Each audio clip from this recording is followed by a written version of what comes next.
many gods do you believe in? One. One God. Is Jesus God? Absolutely. So who did Jesus pray to? The Father. Okay, that sounds like there's more than one now.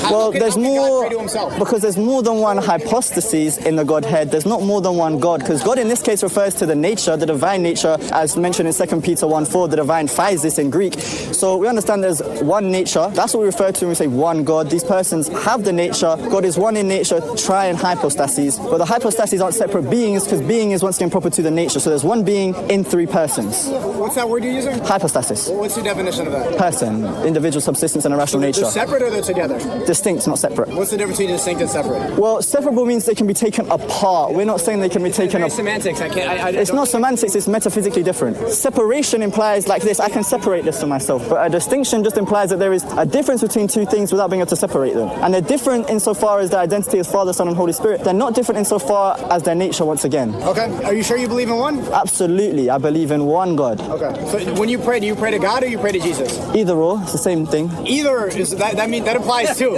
Yeah. The language is not. You can make a linguistic point if you want. The point is I could say oh God, or I could say oh Jesus. I'm just saying there's not really a distinction between saying either of those things. It's like the difference between saying oh Ya Allah and Ya Rahman. It's just you can say either or, but you're referencing back to the same being, right? That's just two names. Yeah, that's the point. And we're just giving you two names of persons within the Godhead. You're saying two distinct you need to not say separate entities. These are distinct persons, but they are one being. So that's just not characterizing what I said correctly. So is that your contention, Christianity, that we're allegedly tritheists or polytheists? Is that your contention? No, that's just why. That's what I don't resonate. It never makes sense to me. Well, I just broke it down. Let me explain. I speak to Eastern Orthodox, Catholics, Jehovah's Witnesses, Christian Scientists, Mormons. Everybody has a different definition. Yeah. Whether it's a form, it's a distinct being. Jesus is God. There's only one God. There's three gods. There's the Holy Spirit. Which Christians are you talking to that said there's three gods? Oh, a lot. The Christians are never consistent about what they believe. Well, anyone who told you the hypostases, I've never heard. Well, that's the standard formula that it's been for centuries. For nearly 2,000 years, this has been our standard formulization. I mean, once again, I don't know any Christian who says. The first time I've heard a Christian say, like, I ask, okay, you believe in one God, and then he said either or. If you played to one, you wouldn't use the word either. I don't understand what you mean by that. You said you believe in one. You say you believe in one, but who do you pray to, Jesus or God? You said either one. No, I'm saying either or. Well, you can twist my language if you want, but as I already made clear, we're talking about hypostases. We're talking about the fact that any of them are God according to us, but we still pray to any of them as God. There's not really a distinction in regards that they are God, but there's no difference between that and saying you can call upon any of the names of your God and it's still referring to the same being. That's not necessarily a problem.